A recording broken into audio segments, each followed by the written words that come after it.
no new taxes, and two, the abatement is not automatic. There is a defined area, and we kind of talked about the historic district here. All of those properties are eligible.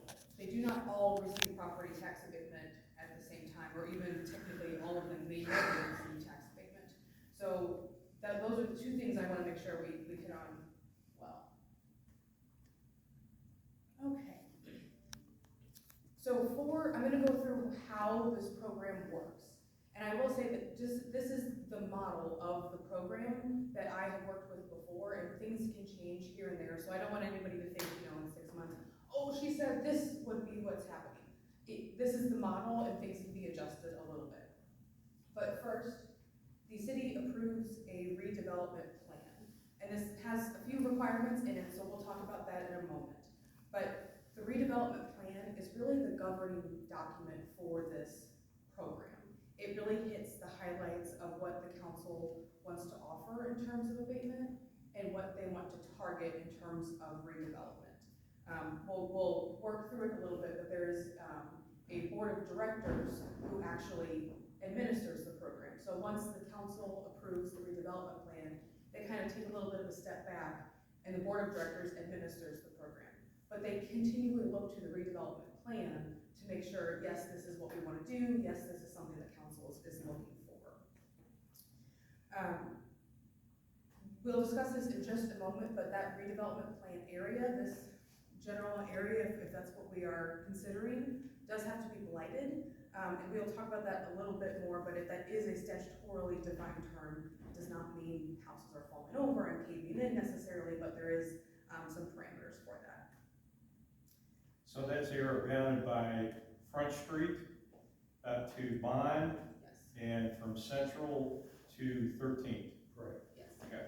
And that can be, it could be much wider. We'll see an example. There are a couple different 353s around the state. Some of them are very large, some of them are smaller like this. It's really functional in what the council wants. That's what I really like about this program. So next, if the redevelopment plan is approved, then we do have a board of directors who, they are the board of directors of an urban redevelopment corporation. You may hear that term around. That is a specific term for this incentive. And that is a corporation that is registered with the state and is a separate entity from the city. So then after the, I'll say too, the board of directors it kind of depends. It could be from 3 to 13 people. And generally it's people who are involved with development and commerce of the city. Could be a representative of the school district, representative of the city, but typically also people who are involved in Main Street or the Chamber of Commerce, things like that. So after the corporation is formed, then persons can actually apply to be within the program. This would be them applying and saying, hey, I've got this project, it fits within the redevelopment plan, I want to join. And that property owner then becomes a participant in the tax abatement program. But they just become a participant. They don't receive the abatement yet. Part of that approval would include an abatement agreement in which the property owner agrees to make the improvements for the tax abatement. And then there's also a few other things throughout. They have to maintain the improvements throughout the years, things like that. But we do have a overall contract with the property owner themselves. And then finally, after the project is actually complete, the property owner comes back to the board of directors and says, hey, I finished my program, I did everything that I needed to do, can I receive tax abatement? And then the board of directors would go through, we do ask for receipts and lien waivers and invoices just to make sure that you did have costs that were incurred. And then if the program meets the redevelopment plan, is actually what they said they would do, then they receive abatement. So they only receive abatement if the project is actually completed. And then of course, if they make improvements that are not part of the plan, or they change their plan totally and it's no longer applicable to the redevelopment plan, they don't receive abatement. Nobody gets abatement until the project is done. So the abatement. And this part is, like I said, the statute is old, so different counties can have different interpretations sometimes and different ways that they go about this. But generally, This is the statutory limits of the abatement, and there's two phases. So for the first 10 years, there is 100% tax abatement, property tax abatement, on the improvements, which includes not just, let's say you have a house and you built a garage. It includes the garage and the house, not just the improvement that was done through the program. So those would be 100% abated, and then any increase in the value of the land would also be 100% abated. But that base property tax value that the taxing jurisdictions are currently receiving would continue to be received. Does that make sense? Do we need to? Say it one more time. So for the first 10 years, you should on your property tax bill get the breakdown of land versus improvements. If not, that's something we can talk with the county about. But the improvements are 100% abated. The value of the land that is increased is 100% abated. But then that base value of land tax that is currently going to taxing jurisdictions will continue to flow to that taxing jurisdiction. Okay, second part is what I quit. And then for the next phase is up to 15 years. There is at least 50% abatement of the assessed valuation of the property, and that includes the real property and the improvements. Okay. Does that make sense? And this is the sort of standard that the statute lays out, and it can be adjusted. You don't have to have the second phase 2 of the 15 years. It can really fluctuate and be really what we want it to look like.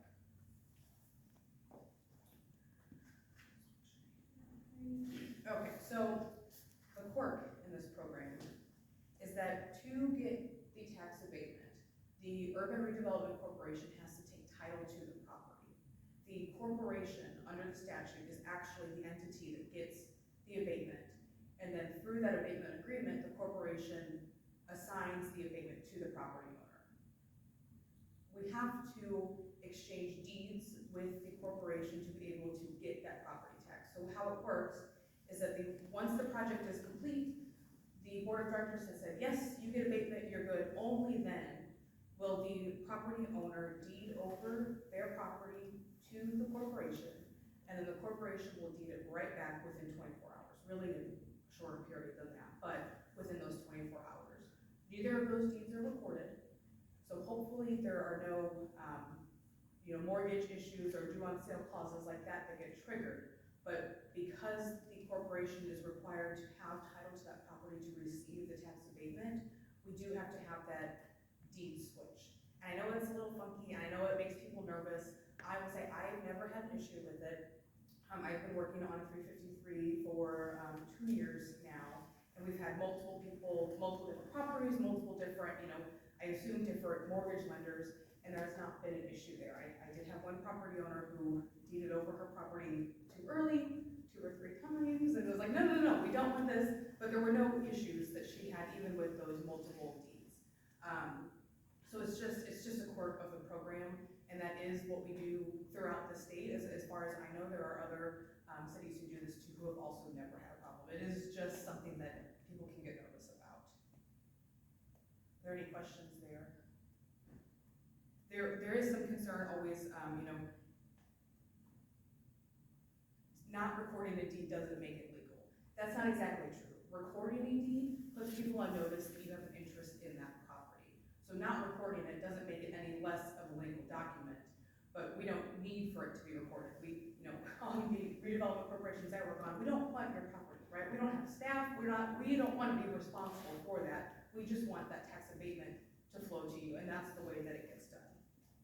Recording of deeds is done at the county level. We don't do any of that, do we? Okay. And it's in the abatement agreement too, that those deeds will not be recorded, that the deed will be signed back over in 24 hours. It's a little funky and it makes people nervous, but really I have not had any problems with doing that. Okay. Oh, and I will also say on the abatement, there is also, you may have heard the term payments in lieu of taxes. So there is a possibility too that the city could offer this abatement, but then also require some payments in lieu of taxes paid to the taxing jurisdictions. So that is an option too that this full abatement is not what's given, that the less of it is given, and that the taxing jurisdictions receive a little bit more revenue through that pilot.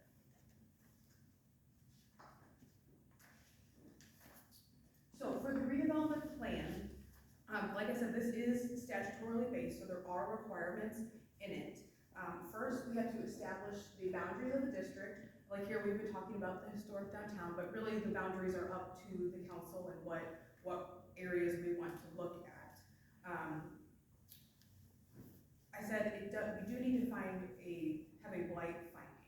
So this is a statutory term, and the triggers for it are predominance of insanitary or unsafe conditions, deterioration of site improvements, or other conditions that endanger life or property. And that's kind of what we're looking at, just generally run down properties. It's not every single property in the area does not have to be blighted. It's in preponderance of the area. So sometimes, especially like with another city that I work with, their redevelopment area is rather large. Sometimes occasionally get property owners, my property's not blighted. Well, your individual property does not necessarily have to be blighted. It's just the general area is blighted, and that's done through a lot of different, like I said, deterioration of site improvements. So that covers a lot of different sorts of blighting issues. The second is that we have to have a cost-benefit analysis. This is usually for these programs, we do have a financial advisor come in and help out with that, because you don't want me doing the math on those, but this shows very basically what taxing jurisdictions will be affected, what abatement, how much abatement they can anticipate to see, and then if there are no properties done at all, what is the effect of the abatement on the taxing jurisdiction? So it shows if it's utilized, and it shows if it is not utilized also. And that is something that will, when we go through this, the redevelopment plan will have a public hearing, and that requires notice to the taxing jurisdiction, so that cost-benefit analysis and the entire plan will go to taxing jurisdictions. And I believe the idea is, to work generally with the community, so people will be aware of it too. But getting notice of that cost-benefit analysis is something usually the taxing jurisdictions want to make sure that they see. Now, special considerations, like I said, it can be very flexible. So different things to think about, how much abatement is offered. We don't have to use both of those two phases. You don't have to have 100% abatement, it could be 50. Another one that we will see on a few examples is that for some projects, they have different levels of abatement for different kinds of investment and different kinds of projects. So those are all things that we can think about. Differences for commercial property versus residential property. This is another one that we see frequently, that either we want to target both or we want to target one or the other, and that is something that we can work on too. Again, how much investment is required? We're not really looking for your $1,000 bathroom remodel. We're looking generally for things that are more extensive.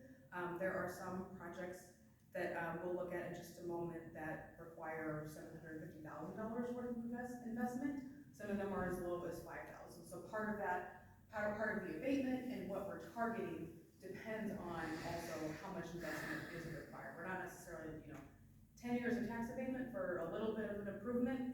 That's kind of tough. We want expansive improvements typically. Again, what kind of improvements and uses are desired? This is a big one too. Is it focusing on residential, or are we focusing on retail? Occasionally we get requirements that there are no new rental property units, just because there's usually high rental units. We can also look at, do we want to invest on vacant properties without any improvements, or is that something that we don't want? And those are different things that we can look at.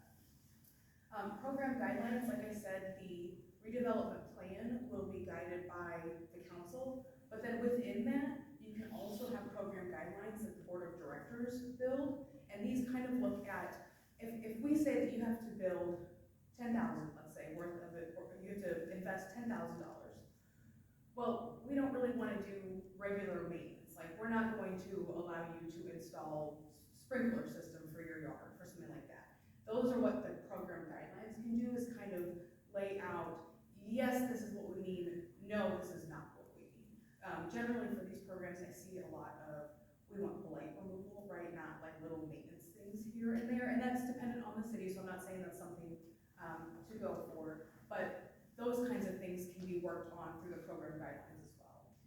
Those are also a little bit easier to amend. The the council approves the redevelopment plan, so the redevelopment plan can't change without the council's approval. The program guidelines, however, can be something that can be worked on throughout the program. We'll see in just a minute that one of the things that the board of directors should do is to kind of continually evaluate the plan. You know, if you hear out in the public, hey, I'd really like to do this project, but it just doesn't quite meet the guidelines. Those are things that we can work on with the board of directors and make sure that everything, that what we're doing is actually working. And then again, just focusing on the goals of the city. This kind of depends on exactly what you want to do, and that's why I find these programs really exciting, because we can target what we want to target, and that's what I really like about this program. Now, the 353, this is about revitalizing downtowns. Other people use this. Are there any other applications, common applications for 353 outside of revitalizing downtown? That's what I see a lot of these days. I do know of a few that were focused on residential areas and just general maintenance and nuisance issues with houses is also a common thing. You know, the city can keep citing you for, you know, your falling down porch, or we can do a program where you can fix it and get some tax abatement. So I see those a lot, but I have a couple of examples, but I do see a lot of the historic downtown Main Street revitalization out of these programs these days. And then finally, to actually do this, we do have to have a public hearing for the council to approve the redevelopment plan. And like I said, notice will be sent out for that. That's not a statutorily notice period. We set that period. Generally, it's 10 to 20 days, but that is something we have to hit also. So administration of the program, the board of directors. The thing with these city-initiated programs is that the city sets it up, so there's not a developer in the background who's running all of it. So the city has to run it a little bit. So there is some just ongoing administration that the board of directors works with city staff to kind of work with. First, the board of directors, it's at least 3 members, up to 13 members. Generally, once the program is started, they meet monthly, but that's up to the board of directors on how they want to meet. Primarily, they review applications, but they also do a lot of promotion of the program, and that's helped usually by somebody involved with Rotary or Downtown Main Street, something like that. And then there's also occasionally informational meetings, like this one we're having for property owners to get involved, to get acquainted with it, and usually to help me calm them down about the deed process is usually something that we have to talk about. And then there is a little bit of Urban Redevelopment Corporation administration as well. They do have bylaws. They are registered with the Secretary of State, so there's that annual renewal form. So there are a few things over there. Like I said, they do also typically have program guidelines, so those can be adjusted throughout. One of the 353s that I work for just allowed for phased projects. So we say that your project has to be completed in 2 years, but what if you're a teacher who can't, you know, make that full investment at one time? Well, then we decided to break up that investment, that they could make it over 2 years so that more people could be involved in the program. And that's something that came out of board of directors hearing from community members and saying, man, I wish I could do this, but I just can't. And so that the idea really with the program guidelines is to kind of help guide the board of directors as to what is allowed, but also to help kind of break down some barriers to getting into the program as well. Like I said, they will enter into an abatement agreement with the corporation.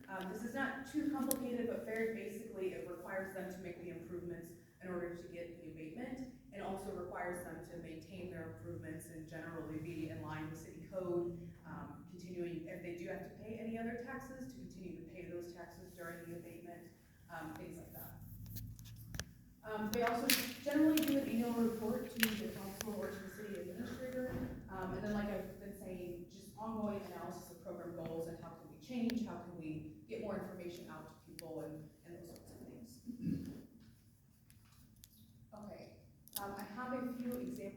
talk through. Are there any questions at this time, any concerns we need to talk through before we go through some examples?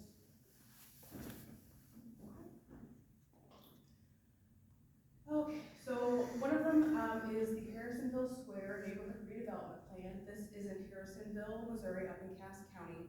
And here, they had a downtown area that, the downtown square, literally around the courthouse, was unfortunately owned by a single property owner for many years, and he let a lot of these properties just kind of fall to the wayside.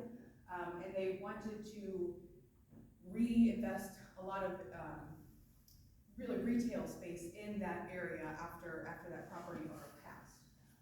So this is the program that I've been saying is fairly large. It does include the downtown, but then it extended out into a lot of single family homes in the area. And the idea here is a lot of blight removal. Like I said, they only utilize the first 10 years, so that is an option as well. They limit the ability to utilize the plan on vacant properties. The idea there is that you can demo a building and then build a new building on it, but the idea is to remediate blight, not to build new facilities. And that's something that is just dependent on the city as well. This one also limits the ability to utilize the plan for new rental units. That is something I see not infrequently these days. And here's an example of different investment levels. So they require $100,000 of investment for commercial properties, and then those properties are required to make a mix of interior and exterior improvements. And what that amount is, 50-50 or whatever, that doesn't matter to the redevelopment plan. That just depends on what is interior and exterior. That $100,000 investment, that number was brought up because talking with community members and people who have rehabilitated some buildings, they said generally if you're gonna open up one of these old, historic brick buildings on the square, it's gonna cost that much. So we don't want somebody to come in with just a quick, cheap project to get the abatement. That's not what we're looking for. We're looking for real redevelopment. And then for residential properties, because it's more difficult for homeowners to put that much investment into their home, it is a much lower $10,000 threshold. But again, with this one, the years of tax abatement are less. For residential properties, they would only get 5 years of abatement. And the difference between the commercial and the residential properties is how the county classifies them, just their tax classification. We thought that was an easy one to go for. I have a question. Yeah. As you look at downtown, sometimes there is rehabilitation, refurbished, and there are others that are restored to kind of, okay, now the restoration, that costs a lot more than just rehab. Are there any considerations in 353 that address both the historical stuff? So that is something that the council could look at as a marker for the redevelopment plan. This one doesn't really mention anything other than if you have a building in the historic district, you have to meet those historic district standards. These don't change anything with city code. So people still have to make their improvements up to city code, whatever that is. If there's a historic overlay that needs to give approval for improvements, they would still have to go through that process. But that is something that the council could consider if you're going to just rehab this building, you get X amount of incentive. If you're going to rehab it to make it look like it did in 1920, you get something else. That is something that they could look at as well. And so this one is rather large. You can see the downtown is just there up at the top, but then it extends out a little bit too. Another one that concerns Main Street is the Blue Springs Main Center Redevelopment Program. This one actually does target the infill development of vacant properties. They have a pretty bustling downtown, but do have a few areas of vacant properties. And this idea was to fill those rather than, just X out and leave those people out of the program. They wanted to actually develop the infill there. And it is specifically this one not for single family homes. So you don't have to include residential and commercial. It can be whatever really the council wants. And this is another one that is not intended for routine maintenance, but for blight removal. We're not really looking, repainting your property, I guess, could be a blight removal tool, but that's more ongoing maintenance. You really should still be doing ongoing maintenance. It's not something where, for economic development projects, I hear a lot, well, the property owner let that go blighted, and now we're gonna give them abatement. There is something to that, but it really depends on what the council wants. And if it is blight removal, if it's just routine maintenance, whatever that is, that's something that we can, work on. And this one also, sort of like the historic downtown, utilizes a city master plan to guide the development. If that's something where we wanna focus on historic properties, that's something that we can look at too. This one also uses varying incentive levels for the amount of investment. This one requires at least $750,000 for the full incentive, but there is smaller incentive available for smaller projects. One thing we have not talked about is that you might be familiar with the term the but-for test for economic development projects. This very generally requires the property owner to prove that but for these incentives, this redevelopment project would not go forward. This is not required for 353s, but it is something that the city could consider for these higher levels of investment to show that they do need that incentive to do the program. That's just something else to be thinking about a little bit. And then additionally, something that always just kind of helps a little bit is helping through the permit process, or also including permit fee waiver. Sometimes is something to think about too. And then another Old Town historical one is the Old Town Belton redevelopment plan. This one uses the overlay and design guidelines to target improvements to existing buildings. This was one where they had property owners make improvements to buildings that just were not up to code, were not sufficient to last a historic nature, and so they focused on those needed improvements to existing facilities. And then this one requires either 100% or 50%, dependent on what kind of property it is, of those improvements to need the exterior. Something that I have a lot of cities that focus on is yes, we want redevelopment, but do we want to see it? Is this a beautification project or is this a redevelopment project? And it can be both, but that's something that we look at too a lot. This is another one that uses the varied incentive levels. The smaller incentive here is a little bit larger. Actually, the Blue Springs one, $15,000 is the minimum here. And then again, this one does require that but-for test for the maximum level of incentive. This one is interesting too, actually. It allows for the improvements. It provides the abatement at either the level of the cost of your improvements or for a specific time period, whichever is less. So we could look at sort of a recovery of costs to the program, or just the abatement allowed. Kind of depends on what kind of improvements we're looking at, how much abatement is desired, but that's something to look at too. So with that, that's all I've got. Are there any questions or anything we're thinking about, wondering? I was wondering how many property owners are here today, right now. I'm a property owner. Am I the only one? Probably so, Mike. We contacted all of them. Well, I've got my answer. Thank you. Yeah, there's another hearing tomorrow at 4:00. So it'll be the same one, to give folks who can't get here directly. I saw that on the flyer. Okay. Steve, could you introduce yourself? Steve Blankenship, I'm the presiding commissioner of Berry County. Okay. Steve, we appreciate you being here.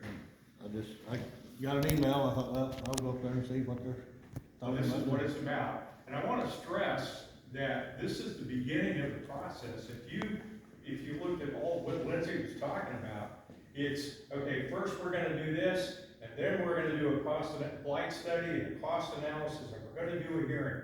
This is the beginning of the process. This is by no means a done deal. And you at the county and both the schools will, through the cost benefit analysis, are going to see what's the impact on you. And then we discuss it with the public. So, beginning of the process, and I'm sorry, Lindsay, you're, No, I was just. no, I gotta use my mayor obligatory speech. Yeah, and the timeline is very flexible, right? It could take a while to develop a redevelopment plan, it could be a shorter process, but that's, the part that I really like is that when it comes to property owners investing in their project, it can be very fast. For another 353 that I work with, we have a board meeting next week, we got an application yesterday. They'll review it next week and be able to approve that property to go forward on their project. So there is sometimes a lot of, somebody brings a project to the city and then they start hearing the timeline and they're like, oh man, this is just gonna take a while. The idea with this program is that it's a much lower barrier to entry. That we have a property owner who's ready to go this summer and is ready to start working and they're able to start. That's the one thing is that if they want to participate in this program, really they shouldn't be doing any improvements part of their project before they get approval. But that's something that can help them get in. And all the things that we talked about, requirements, as I recall, we're looking at 6 to 9 months, right? Yes, to actually get it started. It does depend on, community involvement and what the redevelopment plan looks like. But yes, it shouldn't take, the last one that I did not actually work on, but did take like 2 years to get done, just because there was a lot of back and forth. But generally, we're looking at less than a year. And you don't have to have an attorney to take part in this program. It does help because there is a payment agreement, right? There is legal obligations. There are, to go through the deed process, so they don't have to have an attorney. The more difficult part is that if they do have an attorney, then I can't talk to them just because of attorney ethics. And sometimes that is a little bit of a struggle. But just having an attorney, I think, helps a little bit go through the process and make sure that we're all on the same process. But they don't have to have an attorney by any means. The idea is that you could just come and say, I want to do this project. Yes. Who determines what's required to meet the requirements of the program? Who contacts the actual owner and makes the decision on what the requirements are? In other words, for rehab or regardless, whatever they're gonna do with the property. And number 2, what if it's a mixed-use building, like there's apartments upstairs, commercial downstairs? Sure. So the part of the guidelines that are in the redevelopment plan will be approved by the council. And how that gets into the redevelopment plan is a little bit of an ongoing process. But generally, if we say that we want retail and we want $100,000 worth of investment, that would be in the redevelopment plan and that would be done by the council. The board of directors is who would actually go through the application and say, yes, the redevelopment plan says you have to have this much abatement, this much investment, you do. So the board of directors will actually go through each application to make sure it meets the redevelopment plan, but the council will approve the redevelopment plan. I think we've talked about having a little bit of a sort of a working group who could come up with what is in that redevelopment plan. So who determines the extent of the revitalization of the building? Oh, If I own a building and I need a new roof, I need new windows and blah, blah, whatever, but I'm not gonna do anything with it, I just wanna get it revitalized. Sure, so that would depend on the redevelopment plan. In the projects that I have worked on, we require $100,000 worth of investment. That could be, if your roof costs $100,000, that's all you have to do, right? You don't have to change everything about your building. The only thing that we do require generally is if there are structural issues, that those are dealt with. And how are those determined? Well, that would be worked on through developing the redevelopment plan. But who would make that, I'm sorry, I don't mean to interrupt. No, that's Who would make that decision that you have structural problems? Well, through that, we ask that you submit, when a property owner submits their project, that they submit some sort of engineering or photos to show what their project is. Generally, we can kind of tell, is this a major renovation that we're concerned about structural issues? Or is this, we're making some exterior improvements and making a few interior improvements? So that is really dependent on each project itself. It has to be very specific what they're going to do to the building. It kind of depends. I mean, we see a lot of applications that say, renovation of bathroom, for example, new drywall, new toilet install, new sink install. That would be okay. And these are the estimates for each of those items? Yes, that's really what we need to make sure of, is the investment, the required investment is met. And then that, yes, if there are, structural issues, that those are also dealt with. I see really, we'll see on these buildings, but I see two types of applications. One is generally, these are some improvements we wanna make to this building, or we are gutting and rehabbing this building. And for those, we know structural things are going to happen, and those are necessary. So there is some discretion in the board of directors as to what kind of, what kind of projects are going to be proposed. But that is something that, if that's something that the council is concerned about, the council can make requirements in the redevelopment plan as well. So who approves the final abatement, after the repairs are done, and who says, yes, you completed all of this, and that it was done to a satisfactory manner? So that is board of directors. We do require generally a code inspector that's not necessarily, and usually not, somebody from the city, but somebody who can go in and say, yes, they did this, yes, they did this, and yes, they did this. That might be pictures, but generally for the larger projects, it would be more of a engineering person with the background. And then when all of that is submitted to the board reviews it, and then if it meets, the board is the one who actually gives the tax abatement. So does this inspector go in intervals like a city inspector does now, when they're rehabbing to see if it's all done in code? Yes, but they would be focusing on, did the improvement that they said they were going to do get built? So if you're only focusing on two areas of your building or your store, and you're not focusing on this, we wouldn't really necessarily need the inspector to go over here or do anything there. They're less looking for code inspections at that point, and just verifying that, yes, this project was done. Because you'll still have to meet city code, you'll still have to get a code inspection through the city. But that will be done by an independent inspector. As far as the 353 program is concerned, yes. The city's process, like, nothing changes with the city's process. We'd still go through all of that. You still have to get a building permit if you need to, and all of that sort of thing. Yeah, we're gonna have to do our inspections along the way. Yeah. So who pays for that other additional inspector? That's usually the property owner. I've worked with a program that has a sort of a list of inspectors who are familiar with the program and know what's going on, so if they get a call, they understand what they're doing. It is sometimes like, you want me to do what? Like, I'm not looking at everything, just these. But yes, there are generally code inspectors, independent ones who would be doing that. And they can include that in the cost of the project, right? Yeah, you could.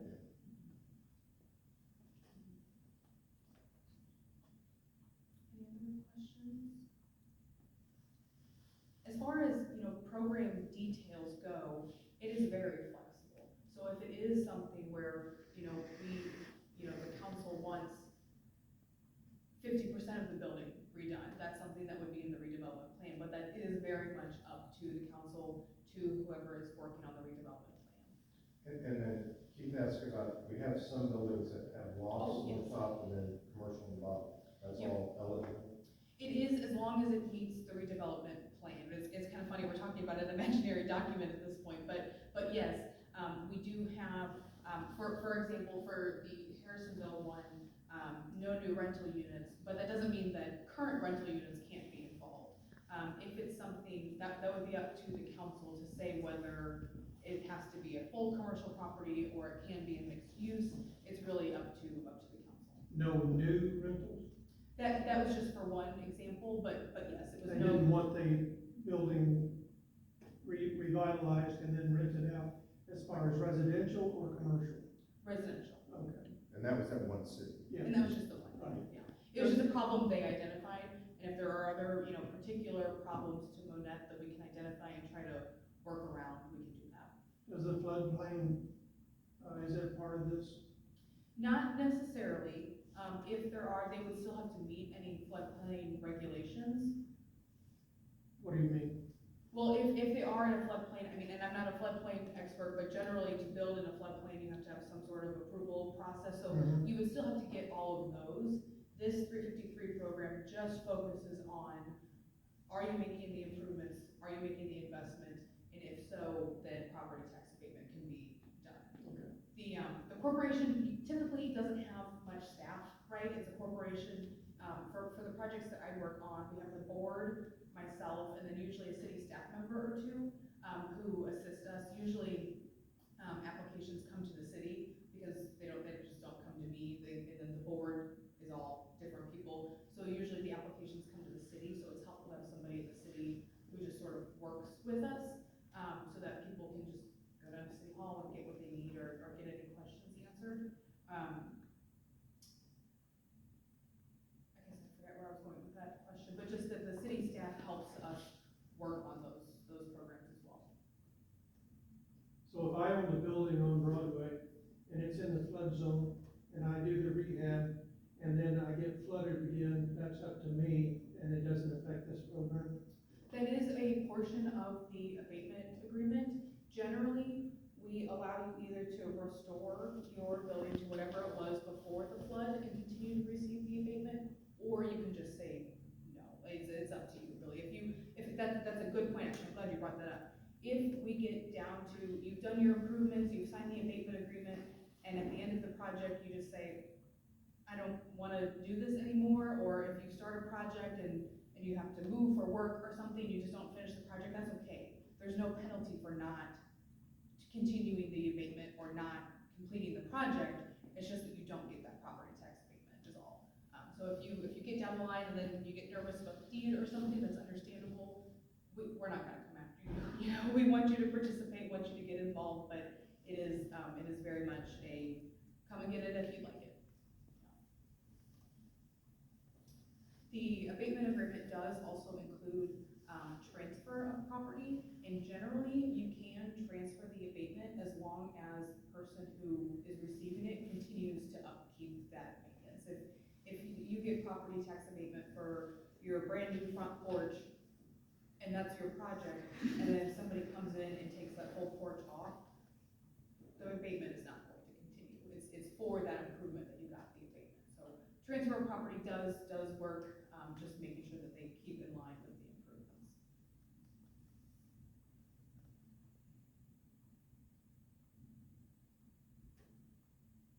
Any other questions on abatement? Concerns about the types of projects, anything like that? What do you see as far as participation level on the? And that's something too that we work on with understanding how much incentive is going to be given, how much abatement is going to be offered, versus how many properties will take part in it. And there's no way really to know which properties will or won't be involved. But part of, like for example, this Harrison building, we have 4 properties, maybe down on the square, and a few others throughout the city. So about 10 in 2 years have participated. 10 down here would be great, I think, as you know, a portion of the property. But that's part of the of the cost benefit analysis, is that we can't know how many actually will take part. So hopefully, I mean, you know, 10, 20, 30% of the properties involved would be a great investment. Because the idea is not, when we talk about economic development, it's not necessarily that every single person gets the abatement. We get a new facility in town, right? Everything else around it may not get the abatement, but what comes from that initial abatement is a lot of the economic development that comes through towns. It's the starting point. I think maybe we said that too. This is the starting point for more development to come through. These programs generally last 10 years, so you could have somebody who applies next year and receives the abatement.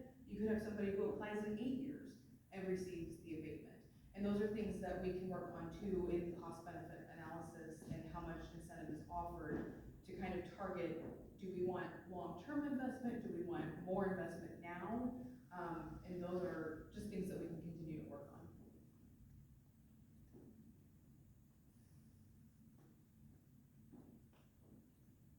Any other questions, concerns? Things you don't want to see, things you do want to see? I think the idea here too is if there is a barrier to entry, we want to know about it, right? Like I said, the program guidelines changed. We had a couple different people say, I would project over 1 month in December while I'm out of school. So we opened it up to being able to invest, you know, 5,000 in 1 year and then 5,000 in the next year. And that, I think, has really helped get more people involved in the program and at least considering the program. So anything that are barriers to entry or things you think, man, I would like to do this, but let us know. That's really what the idea of building this with